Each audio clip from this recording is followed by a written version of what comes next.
വൈകിട്ടൊന്ന് നടക്കാനിറങ്ങിയതാണ് ഞാനും നിധിഷേട്ടനും കണ്ണപ്പനും കൂടി. അപ്പോൾ അത് ആ പറമ്പിൻ്റെ സൈഡിലായിട്ടുള്ളൊരു സ്ഥലത്തേക്കാണ് ഞങ്ങൾ വന്നത്. ഇവിടെ വെച്ച് നമ്മുടെ പറമ്പിൻ്റെ ഒരു വശം തീരും. അപ്പോൾ അവിടെ ഫെൻസിങ് ഒക്കെ കൊടുത്തിട്ടുണ്ടെങ്കിൽ ഒരു കവാടം വെച്ചിട്ടുണ്ട് ഇങ്ങോട്ട് ഇറങ്ങാൻ. ഇത് നല്ല ഭംഗിയുള്ളൊരു പ്ലേസാണ്. ഇപ്പം മെയ് മാസവും വേനലൊക്കെ ആയതുകൊണ്ടാണ് ഇത്രയും വെള്ളം കുറവ് ഇവിടെ. അല്ലെങ്കിൽ ഇവിടെ നല്ല വെള്ളം ഉണ്ടാവും. ഇപ്പോൾ വെള്ളം കുറവായതുകൊണ്ട് തന്നെ കണ്ണപ്പനെ ഇങ്ങോട്ട് വരാൻ പേടിക്കണ്ട. കണ്ണപ്പൻ ഒഴുകിയൊന്നും പോകില്ലല്ലോ. അവന് നടക്കാവുന്ന സ്ഥലം വെള്ളമേ ഉള്ളൂ. അപ്പോൾ അവൻ നടക്കണ വഴിക്ക് അവിടെ ഒന്ന് ഇരുന്ന് പോയി. പിന്നെ അവൻ ആ വെള്ളത്തിൽ നിന്ന് കയറിയിട്ടില്ല. ആ വെള്ളത്തിൽ തന്നെ കളിയായിരുന്നു.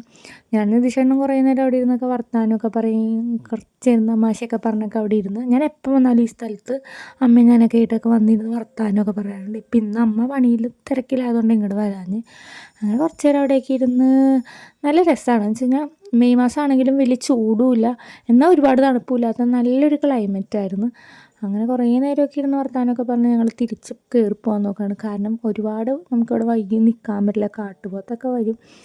നമുക്കറിയാത്ത സ്ഥലവുമല്ലേ വലുതായിട്ട്. പിന്നെ ഞാൻ ആദ്യം ഓടിക്കയറി അച്ഛനെയും മോനെയും നോക്കിയിരിക്കുന്നത് കാണുന്നത്. അച്ഛനും മോനും കൂടി പതുക്കെയാണ് കയറി വരുന്നത്.